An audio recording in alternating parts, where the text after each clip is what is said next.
Hello, everyone. Welcome back to I See What You're Saying, the Disciplined Listening Podcast. I'm Michael Reddington, and today it is my pleasure to welcome our next guest, Paula White. Paula leveraged all of her experience and expertise that she learned along the way while leading multi-million-dollar sales teams to start her own organization, Plan B Consulting. Paula works to integrate her love of music with her passion for teaching and coaching to work with leaders to evolve their listening and communication skills. She is the creator of the Conscious Communication Framework and author of the book Side B. When I was first introduced to Paula, I was really fascinated with how she integrates her love of music and how she sees and experiences and listens to music and how she teaches us all to be better communicators. I thought it was a great approach, and I'm really happy to talk with her more about it today. So during our conversation, we are going to discuss, among other things, her 4 zones of listening. How do we recognize both our side A and side B leadership skills? Some of you might remember vinyl LPs, side A, side B. How do we recognize what they are and how do we leverage them during our conversations? She's going to dive into some of the most important, or I should say dangerous, of her listening blockers and her 10 legacy behaviors that we all have the opportunity to develop as well. It's a great conversation. She shares lots of wonderful insights, and I'm really excited to share it with you all today. Thank you for being here. And while you're here, please take a moment to like the show, share the show, subscribe to the show. We really do appreciate the support. And speaking of support, check out the show notes where you can find our sponsors. Head over to humantel.com. That's where you can enter the code INQUASIVE25 for 25% off the best-in-class, scientifically backed training to recognize shifts in emotion through changes in facial expressions and nonverbal behavior. Professional interviewers can head over to certifiedinterviewer.com to learn not just what you can get from, but also what you can contribute to the International Association of Interviewers, along with getting all your questions answered for the Certified Forensic Interviewer designation. And you can, while you're online, you can head over to inquasive.com. And that's where you can learn more about the programs our clients ask us to customize for our clients' senior leaders, sales teams, and HR teams to teach them how to unlock the truth in all of their high-value conversations. We appreciate you being here. Let's get right after it. So without further ado, I introduce to you, Paula White. Paula, it is so great to see you. Thank you very much for taking the time to be here today. How are you? Oh, Michael, I am so fantastic. It couldn't be a better day. The birds are still singing and the clouds are in the sky. Well, every day we're on this side, we're vertical. It's a good day to be here. So I appreciate you stepping off of a cruise ship for this conversation. A couple of years back, I was like in the spur of a moment asked to sort of introduce a few bands at like a local town thing. Like it was no big deal. It was one of these like free, whoever's in town, come see the band on a Friday night kind of thing. I didn't know anything about the band. They literally like, who can go out here and introduce them? And I happened to be standing there. So they handed me a microphone and I went and did it. So I was trying to think about a way to fire up like the crowd and get people interested. So I lied. It was a country band, and I just, it's like my welcome. I was like, I just want to welcome them. For those of you that don't know, they just came off of a cruise with, and I listed all of these bands that, you know, they don't know, like whatever. But now people were listening, and so that we had their attention. But you really did just step off of a cruise. So glad you made it back safe and had a great time, and I'm appreciative of this conversation. And when we were first introduced, I was just immediately captivated and curious with your approach to associating listening and leadership with music. So for people who really know me, they know that music has played an instrumental part in my life, that it's kind of how I deal with myself and deal with the world and all of these places. Who knows? You know, people say, you know, different things have saved my life. You know, outside of my family, like music is there, like with the impact it's had on my life. I can't sing, I can't play any instruments, but I probably couldn't live without music. So to hear your approach, I was struck right away, and I'm really excited to have this conversation. So to kick it off, I wanted to ask you about a line that I read that you had wrote. And if I get it correctly, I believe, and correct me on anything I screw up, of course, I believe that you wrote, how we listen to music mirrors how we listen to people. I would love it if you could start off by unpacking that thought for us. Well, first of all, I want to tell you in your opening, when you said music is instrumental, or that listening is instrumental, you really tied in music right away. But yes, the way we listen to people is the way we listen, it mirrors the way we listen to music. So here it is we have a mindset around music that we have nostalgia. We know the lyrics that are going to be there. We listen to songs over and over and over again. We ignore the ones that we don't want to listen to. Now, put that all in the same genre of listening to people. We don't listen to people that we don't want to listen to. We play and we talk to the people that we want to hear, and the topics that we are so passionate about, we'll listen to over and over and over again. We listen to people talking to us if it's interesting to us. Nostalgia, we've been there, we've done that, we can help people. It all mirrors that those layers of listening to the layers of music. So we can start with the lyrics, add the beat, we can add the rhythm, we can add the harmony. And really, when we do this in a way that musicians create their songs, if we can train our minds to listen in the same way to people, it's amazing the magic that happens. I love that. And I really do. Again, I'm a nerd. Like for music, there was a large swath of my formative years where if you couldn't find me, I was probably by myself, blissfully ignoring the rest of the world in Newberry Comics for hours, and then taking the CDs that I just bought and listening to them in my Discman, in my Ford Escort before I left and went anywhere.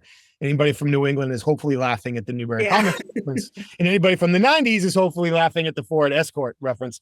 So I love how you put all that together, and I feel like there is so much there. Like, who do we turn our attention to? How easily? How frequently? How does it make us feel? All of those things that music does. And when I was listening, and I'd love your thoughts on this, to what you said, I also feel like there's a flip side to that coin. So if we listen to people like we listen to music, then as communicators, as speakers, we can likely capitalize on some of those same pieces in order to captivate people's attention. And then you speak a lot as well. So whether it is varying our volume, varying our speed, our tone, our pauses, even using turn of phrase, how we put words together, how we describe, just like you would in a song. For me, even sometimes there's song lyrics that sneak out into my presentations that nobody else would know, but I just love that turn of phrase. I start leaning one way and then come back the other to grab somebody's attention. So I'm curious to your thoughts on that, knowing that we can listen to people potentially like we listen to music. How can we capitalize on that as speakers in order to make sure that we're getting as much of our audience's attention as possible while we're connecting with them? That's a great point, Michael. When we're speaking and we're holding a conversation, we want to be that song that they listen to. We want to be that rhythm, that beat, that harmony. So our lyrics that we say need to have incorporated those layers. If we don't incorporate those layers into our conversations or into our speaking events, then unfortunately, we're going to just be a dull, monotone song that maybe is a one-hit wonder for a moment, and then you're out the door, right? So we really need to understand that when we're preparing to speak to people, we've got to add in beats. We've got to add in some layers. We've got to add in some musical rhythm to it so that it keeps the attention. Being dyslexic, as we talked about before, being dyslexic, and this was way before dyslexia was a thing that people really talked about, I used music to study.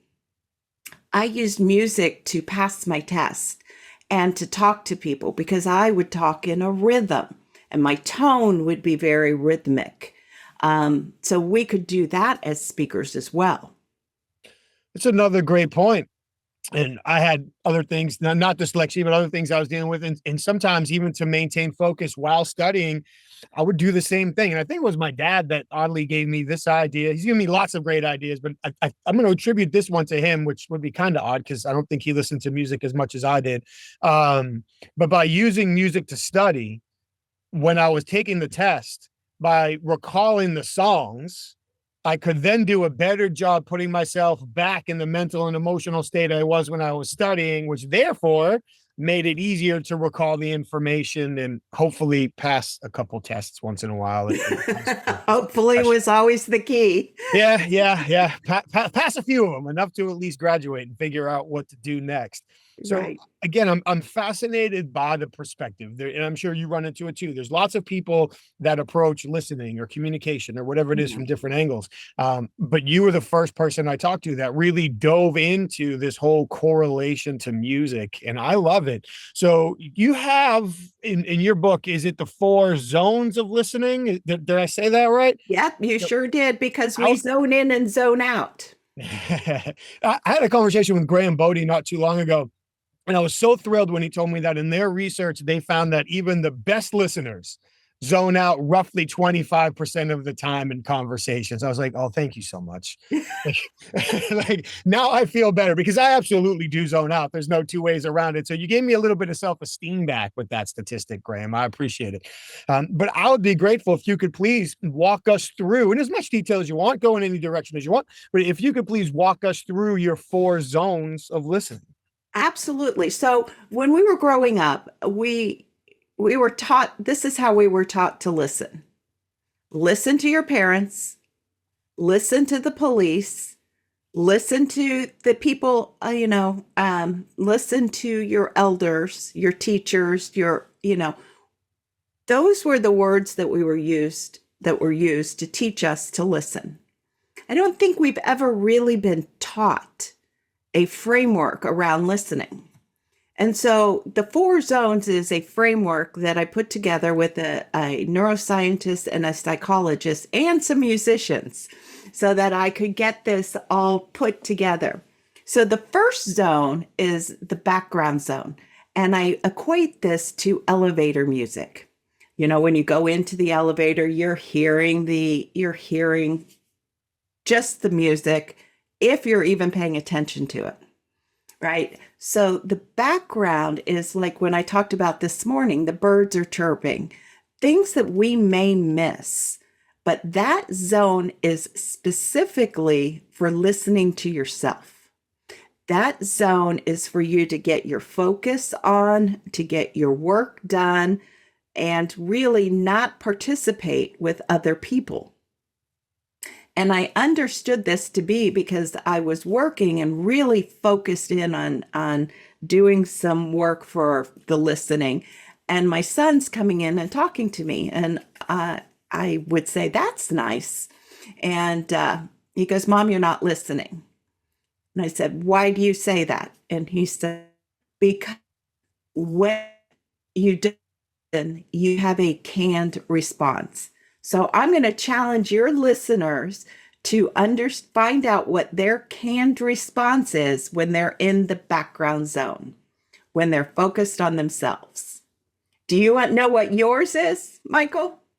I've got several. Actually, I'm taking notes. Instead of writing response, I just wrote several. So there we are for multitasking right there. I've got several. I've got kind of a funny story for one. Years and years and years ago, I was camping with a family, and the husband and wife that we were with had a bit of an argument, and the wife went into the tent and the husband stayed out by the fire, and I stayed with him. And he was kind of explaining his side. It wasn't bad. It was just lover's quarrel, whatever. So he's explaining his side of the whole thing to me. And then he says to me, do you understand? And I said, absolutely. And he looked at me and he said, do you really understand? And I said, yeah, absolutely. He says, but you always say absolutely. I was like, oh, well, I actually mean it this time. So let me backtrack. So that's one. But the funny one is the person that I talk to the most in this world by a landslide is my wife.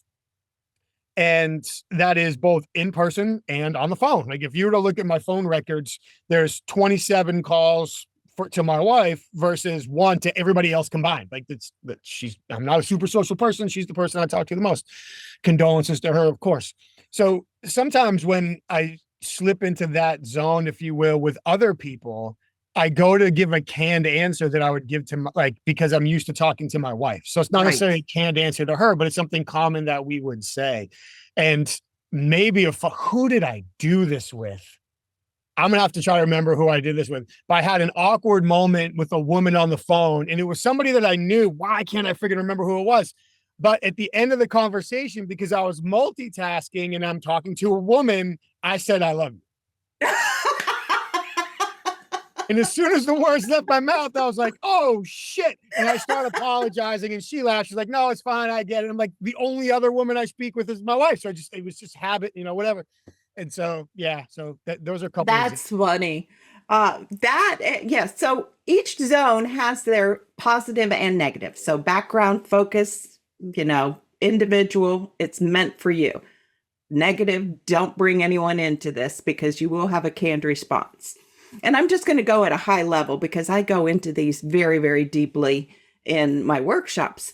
The second zone is what I call the reflective zone.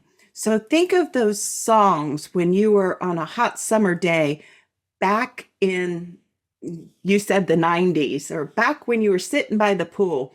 What is that song that takes you back to that moment that's very nostalgic? And that is what the reflective zone is about. When people are talking, if we find ourselves going back in time to I've been there, done that, then we need to step right back up into the conversation, because what we're missing is their point of view from the problem.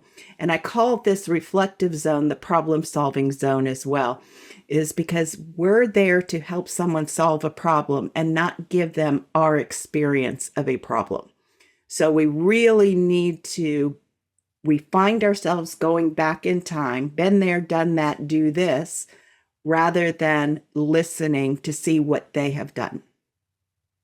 That's such a great point. And I've been as guilty of that as anybody, where we feel like we're being helpful. We feel like we're giving advice or insight. And really it's, oh yeah, I had the same thing once and here's what I did. And clearly I'm a genius and handled it the perfect way. So you should do it the exact same way I did, even though there's significant contextual differences. So that's a great point.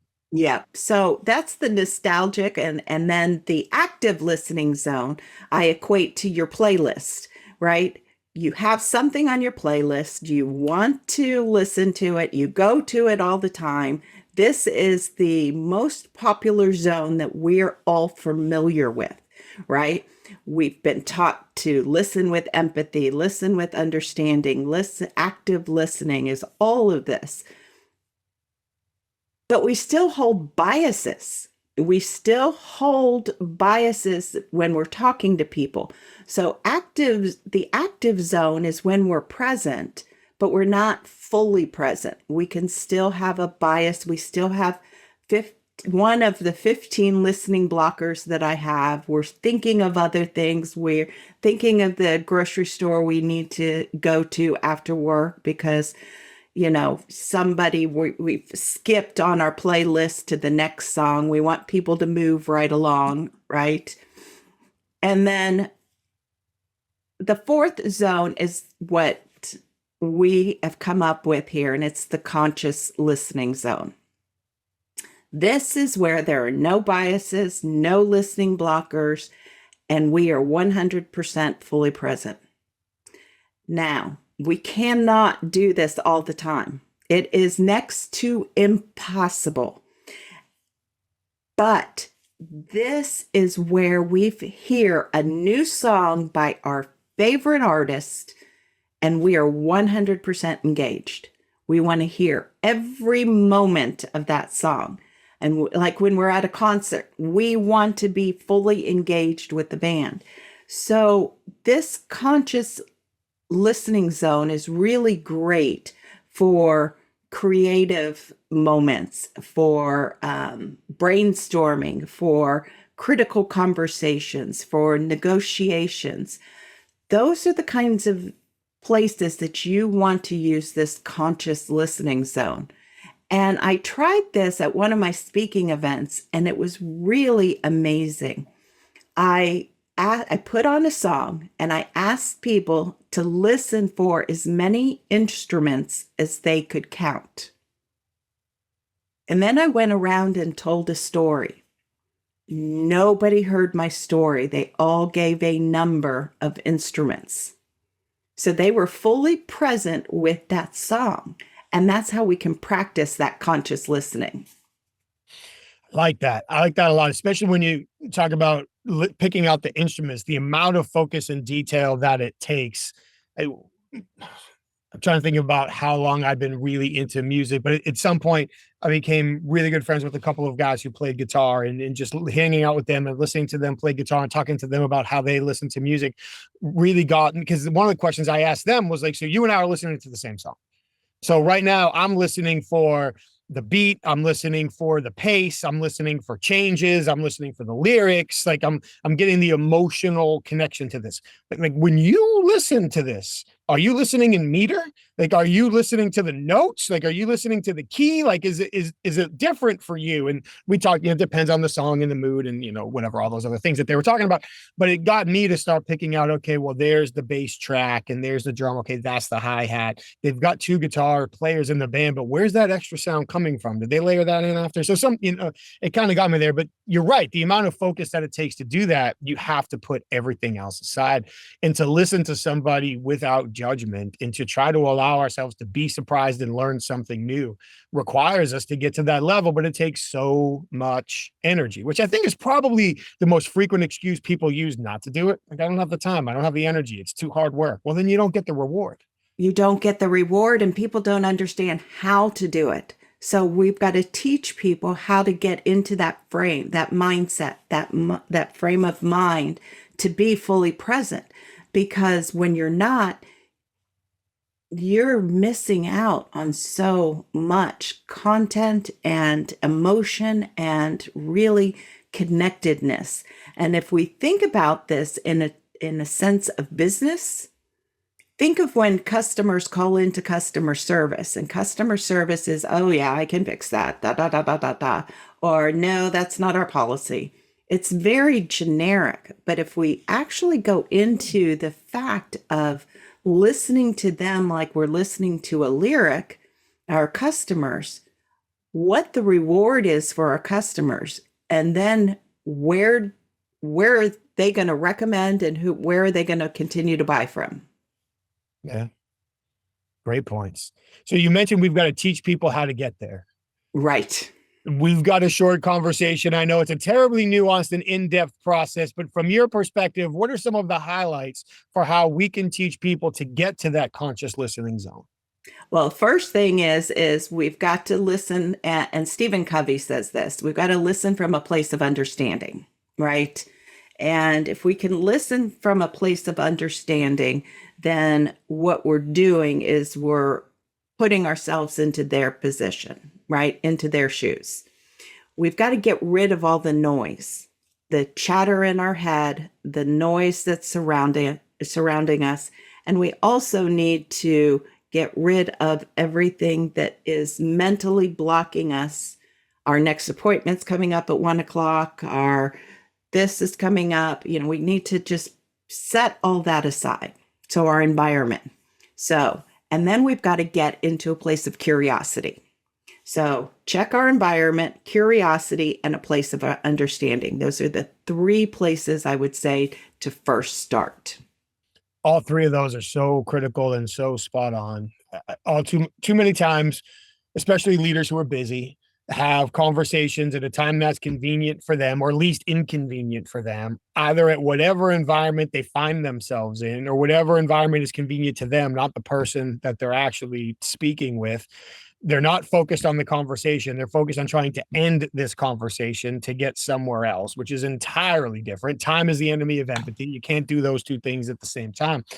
So all very critical points. If somebody else has information and we need it, they're in control of this conversation, and we need to create the experience that they require to get the results that we need. And I think I heard you say before that there are, in your research, you found 15 listening blockers that can 15 stop listening blockers. all of that from happening. So Yeah. I won't ask you to go through all 15 unless you'd really love to, then fire away. When you look at your 15 listening blockers, what are some of the most common or the most dangerous that we run into? The most dangerous and the most common, you just said one, judgment, right? We're judging people. The other one is our biases. Our biases hold us back, whether we feel like we can't speak to this person because we don't like the tone of their voice, right? Something along those lines. The other one is we're preparing what we're saying. We're consciously preparing what we're saying and not being open to listening. So we're in our own head trying to defend or protect an opinion of our own, right? Another one is that we tend to zone out. And we talked about this at the very top of it. You said even the best listeners zone out 25% of the time, believe the study was, Yeah, right? that's what I was going to get. 25% of the time. So we do zone out. We've got to find our trigger to get back in, right? So those are just some of the high level listening blockers. There are so many more. There are ones that we tend to do all the time, and that's not pay attention. I'm sorry, Right. what? I couldn't resist. That was We try to hear, but we're thinking of something else. I'm trying to think. I'm trying to go down the list of the very best of the best ones. I think one of the really, really good listening blockers that we can really focus on is our own energy. When our energy is low, we tend to not listen. And you said it best. We're trying to get to the end of the conversation. Once upon a time, I worked with a gentleman who would frequently say, "Tell me how the story ends, and I'll tell you if I want to hear the story," Yeah. which sounded like catchy and cool. And then when you start to think about it, like, I'm not sure anybody's really invested in this conversation, relationship, the whole package. And your references to our internal monologue are so spot on, because we can only listen to one conversation at a time, and our voice is going to win every time. And that's attached to our expectations and our emotions and all of those things. So if we can't tie the conversation to an outcome that somehow involves either the initiative or the relationship or both, depending on the situation, like, I think, and I don't know how often you run into this when we teach listening, sometimes there's the concern of like, I have to really like everybody. No, you don't. No? You don't have to like anybody, as far as I'm concerned, but you have to see enough value in the interaction and what you're trying to achieve together, if you don't like them, in order, well, either way, but especially if you don't like them, in order to raise your energy. So you will put in the time and the effort and the focus and those types of things. So you mentioned triggering our way back into conversation. So we realize we've lost focus, we've drifted away, we've thought of something else, whatever it is, it happens to all of us. I'm just going to tell myself what happens to all of us so I feel better about when it happens to me. So what are some of the most effective ways you found to trigger ourselves back into the conversation in a productive manner? So let's let we have to understand first and find out what our good trigger is that we have so many, let's say, bites of information and noise and sound coming into our brains that we need to remix it to understand where we want to be and what we need to get from a conversation. Does that make sense? It does. And I'm just going to dive into this. So when we think about like remixing a song, so maybe it was a hit song by somebody at some point, but now we remix it, add different instruments, breakdowns, verse, whatever it is. And now it's almost like a new song. So it sounds like, and correct me where I'm wrong, that if we understand not only what takes us away from conversations, but what can bring us back, then we can remix all of that in order to stay focused longer. So could you give us an example? Yes. So you've got things coming all in. The one thing that I would say is once you start to zone out and you're starting to think of something else as the person is talking about, focus in on their lips. Because once you say you focus in on their lips, you can go, okay, what is it in your head? I need to listen there.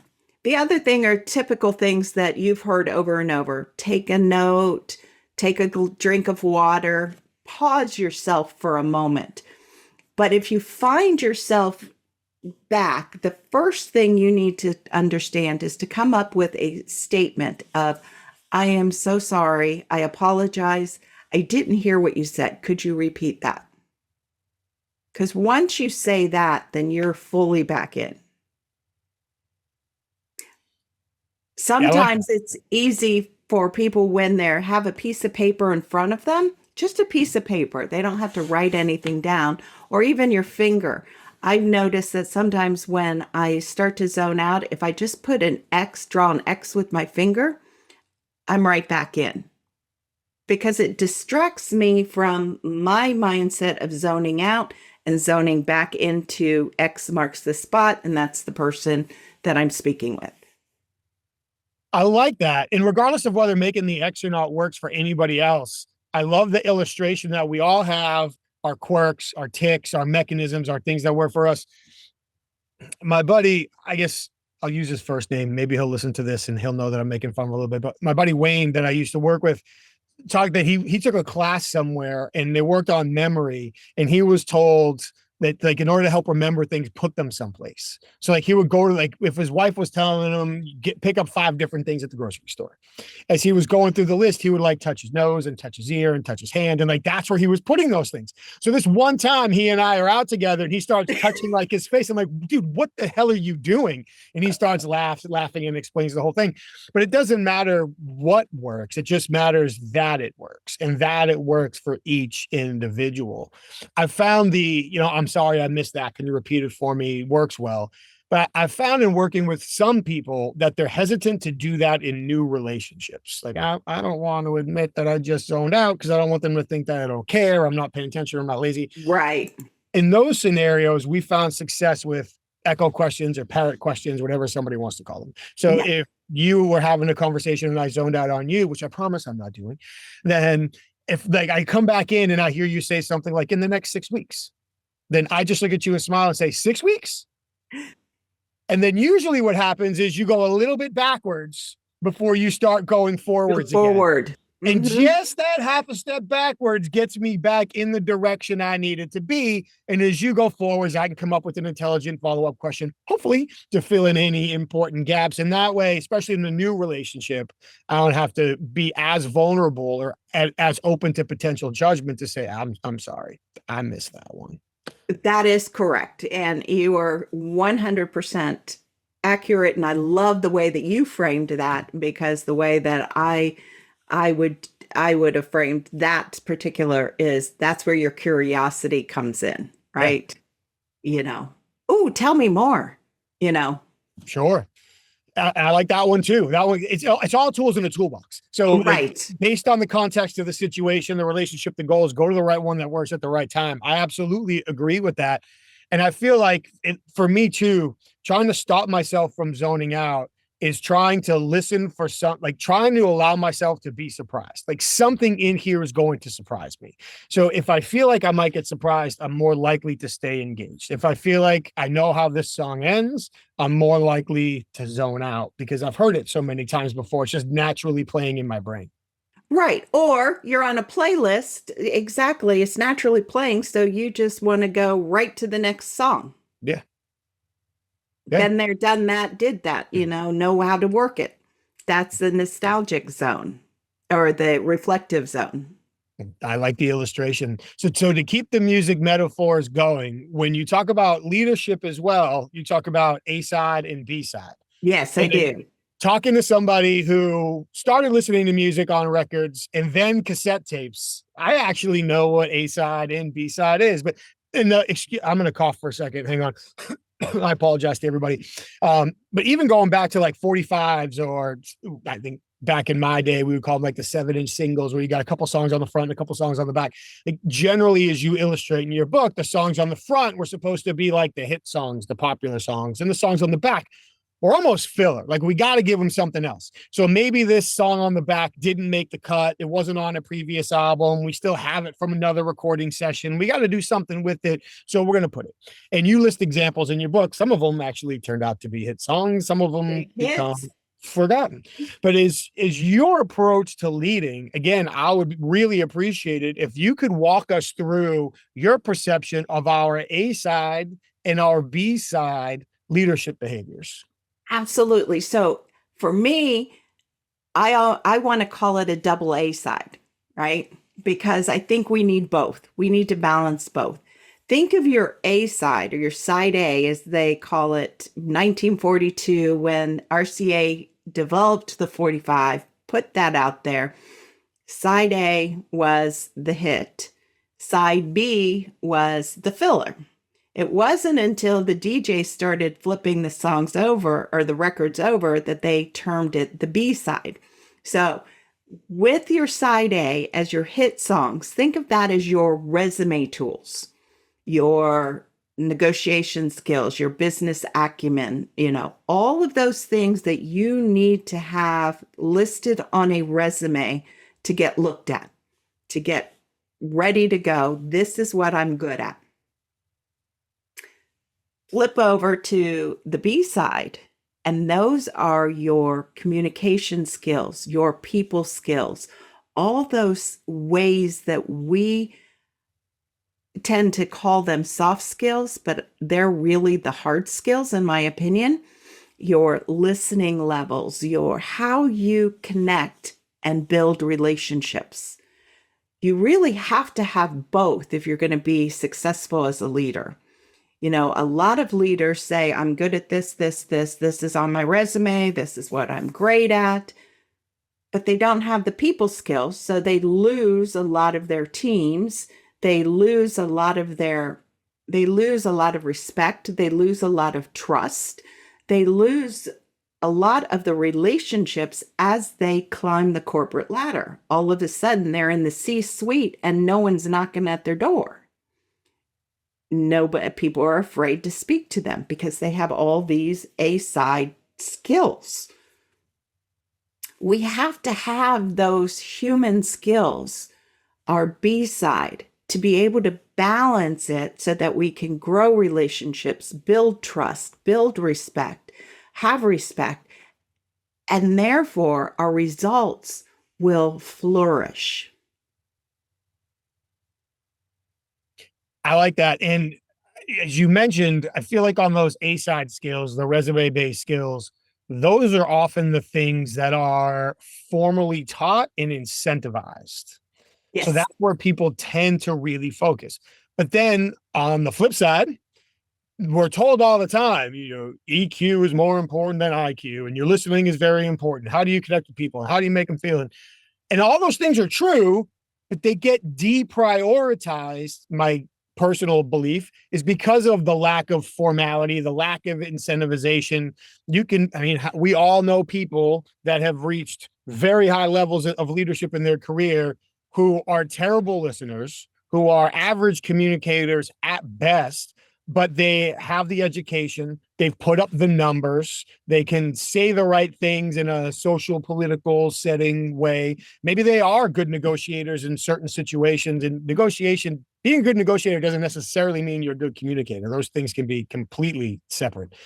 So in your experience, how do we help people develop these B-side skills when they're often spoken of, but they lack that incentivization? Is that a real word? I'm just going to go with it now. They're not as incentivized as those A-side skills.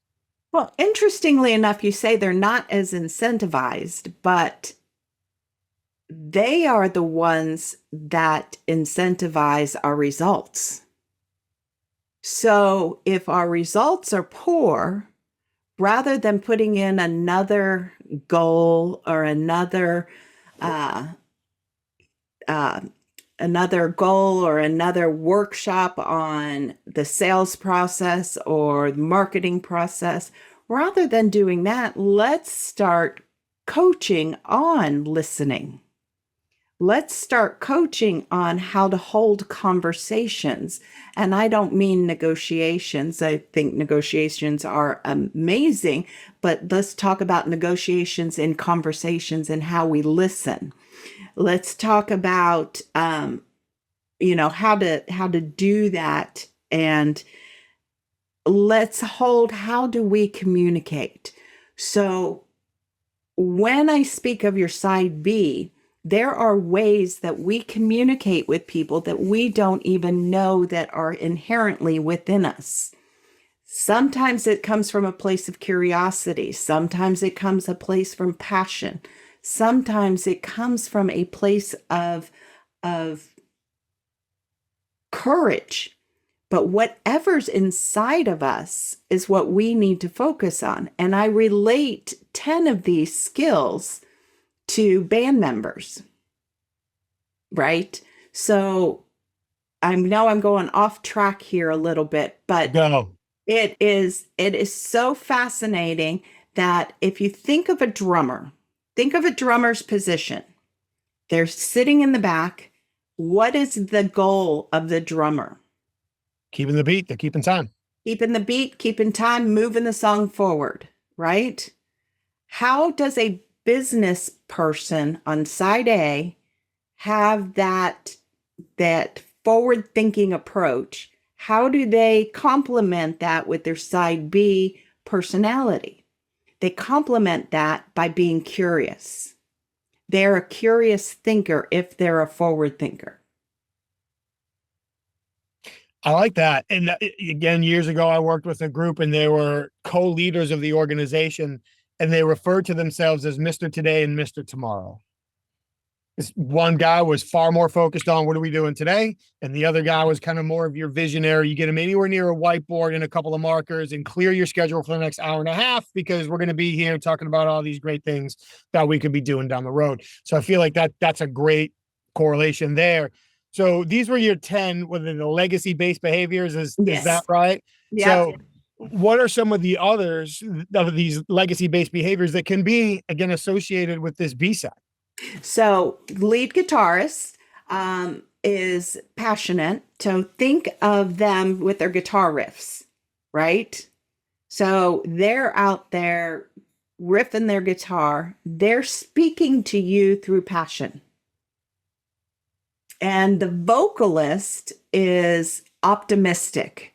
So they take charge of the room. They have the business acumen and they take charge of the room by leading with their songs going back and forth, or however they want you to behave as a fan, they're leading that. One of mine is kindness, the harmonica. I lead with kindness. I try to, when you think of the harmonica, you think of this kind noise coming, this kind, gentle sound coming from this with a little bit of edge to it, right? So I remember when I was leading, I would have I led a team of 34 and quite, multi-million-dollar sales department. And my leader would come to me and he'd say, Paula, how are you doing this? And I could never give a side A result of how I was accomplishing my goals. I felt like I was making things up. Well, we're doing, we're promos or making calls, the things that he wanted to hear on the side A. But the real reason my team was getting the results was because of the way that I conversed with them in kindness and giving notes to them and understanding what their goals were besides their business career goals, but what were their home goals and how could we obtain that? So it's just a matter of understanding, are you a drummer, a lead guitarist, a harmonica, a congo drummer, which is courage? think of all of that. Or trustworthy or ethical. Do you always speak with ethics in mind? And so can leaders be multi-instrumentalists? Yes, absolutely. Your goal is not to be one. Your goal is to be all of them, to live or surround yourself with a full band so that you have different perspectives in the boardroom, right? And that's what I try and tell people. If you've got all drummers in the boardroom, you're missing the beat, pardon the pun. You're missing the beat. You need to have a vocalist in there. You need to have a lead guitarist, a rhythm guitarist, a bassist, harmonica, a conga drum, a violinist. You know, I'm looking up at my wall because I have all of them up there. Saxophone, a pianist. All of these relate to a way of the way we communicate with others. So I've got to ask, what's the saxophone? You know, the saxophone is gratitude, being gracious, understanding that you provide a safe place for others and that you are deeply grateful for those around you. Very nice. Very nice. So I'm always intrigued by different perspectives. And selfishly, that's one of the reasons why I wanted to do this, because I could talk to a bunch of people from a bunch of different places with worldviews and experiences and try to put them all together. And I'm sure, like you, we meet lots of people who are into listening and communication. They come at it from different angles and perspectives and whatever it might be. How did you come to this realization, alignment? What's the background for how you intertwined music with listening and leadership?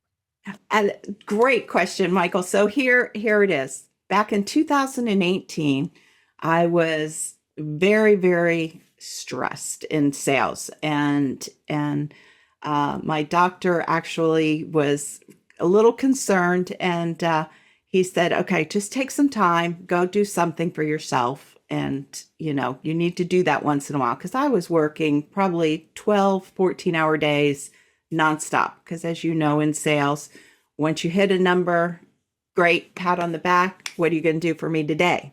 Mm-hmm. And then on and on and on. So my favorite band at the time, the Struts, which if you haven't heard the Struts, you need to listen to them. They were playing in Atlanta, and I'm in Columbus, Ohio. So I bought tickets and got the VIP experience because I wanted to get front row, center stage, so I could see them. I could see the guitar. I could feel the beat coming. And so my husband and I flew down there. We got into meeting the band, which was amazing. And I went around the corner to find a seat. Now, granted, I'm 55 at the time. Walked in. It's the mosh pit. You have to stand. I'm like, oh, there's no standing here, honey. What are we going to do? So we ran under the red velvet bar and went upstairs to the balcony and got first row balcony, center stage. And I'm singing along wildly off course, of course. And I looked down, and there's this brief moment. I looked down and I saw this interaction between the band and the fans. And I couldn't take my mind off of it. It was so captivating to me that I just kept staring. And in my head, I was thinking, why can't leaders get their employees and vice versa to collaborate like that? And it was all about the music. And listening to the music is what made them come together. And that's where this was born. I think that's great. When you think about earlier in the conversation, you talked about setting the environment. Yeah. And often people in any conversation discount/ignore the impact that an environment has on the entire discourse, on the entire interaction. And when you think about the environment of a live show, everybody's there for a reason. Yeah. The band hopefully is there to put on the best show that they can. That's not always true. And Axl Rose might not show up till tomorrow, but hopefully they're there to put on the best show that they can. Right. For the crowd, there's a certain amount of people who are there to go nuts, to return that energy equal and in favor. And those people typically are right up front. So it creates that interaction. But because of the environment and because of the expectations, and then the common ground that the music creates. Yeah. One group is playing it, one group is, I mean, everybody's experiencing it, but one group is playing, one group is listening. Now, when you correlate that to leadership, if we are working hard to cultivate the right environment, if we're making this an interactive shared experience, then there's no reason why we shouldn't be able to replicate that. That is correct. So we start with the 4 zones. We start with leaders learning to listen. Then we keep moving on, and this world becomes magically in a place where people matter and conversations matter, and we get off everything that is tech related and start focusing on each other again. I like it. I like the fresh perspective. I like the outside idea. I like bringing in two things that might in some ways feel completely unrelated and drawing the parallels, creating the metaphors to teach and help people see things differently. And of course, me being the music geek, it just hit right at home for me. So I really appreciate you taking the time. Thank you so much for the conversation. I've been taking notes all along. For people that have been listening and they want to dive into this deeper, they want to explore the metaphors, they really want to start putting this into practice, learn more from you. Where do they find you? How do they get a hold of you? How can they learn more? Perfect. Well, first place to look for me is my website, paulaswhite.com. The second place is LinkedIn. I have a bunch of articles that people can read. It's also on my website, some blogs, but the newer ones are on LinkedIn right now. Paula S. White. And they can email me, pw@paulaswhite.com. I will make sure to share all of those links, and I'll put links to your books as well in the show notes.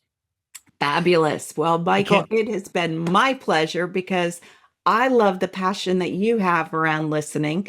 And I love that you get that the music part of it, and that the way we listen to music is the way we listen to people. I think as soon as I read that, I was like, okay, I'm in. I got to keep reading. I got to learn more. Thank you so much. I really appreciate you carving out the time. I know you're doing a lot. So thank you for making the time to have this conversation today. I look forward to staying in touch. Thank you so much. Paula, thank you for a great conversation. I appreciate the time that you took to join us today. Thank you for walking us through your perspective and your approaches and helping us approach listening, communication, and leadership from potentially an entirely different viewpoint. And I was really, as a music aficionado, I was really blown away by hearing you talk about how we listen to music mirrors or reflects how we listen to people as well. I thought that was a very important realization for all of us. Honestly, especially myself, when I think about how I get drawn into music, what I pay attention to, what I move past, all of those things was very important. Your talk about going beyond our canned responses, especially with people we talk to often, is a super important point, and moving beyond the background noise. What are we getting distracted by? What are we getting stuck with? What is counterproductive that we need to move past? I really appreciate all that you shared today. Thank you. And thank you to everybody that joined us. Hopefully you got new perspectives and techniques and skills from that conversation as well. I really do appreciate you all taking the time to join us today. And thank you for taking that extra minute to like the show, subscribe, share, and support the show moving forward. We really do appreciate it. Let's also support the sponsors in the show notes. Please check out the links for HumanTell at humanTell.com. That's where you can go check out the scientifically backed training to understand what people are likely thinking and feeling by recognizing shifts in their facial expressions and body language. The code INQUASIVE25 will get you 25% off the training of your choice. For the professional interviewers, head over to certifiedinterviewer.com. That's where you'll learn more about the International Association of Interviewers, how you can become more involved with the organization. It's also where you get your questions answered for the Certified Forensic Interviewer designation. While you're online, check out inquasive.com. That's where you'll learn more about the programs our clients ask us to customize for their leadership teams, their sales teams, their HR teams, to teach them how to apply the strategic observation and persuasive communication skills necessary to encourage people to open up and share the everyday confessions that unlock new relationships and outcomes. We appreciate you being here week after week after week. Thank you so very much. Please stay safe, take care of each other, and we'll see you next time. Thank you.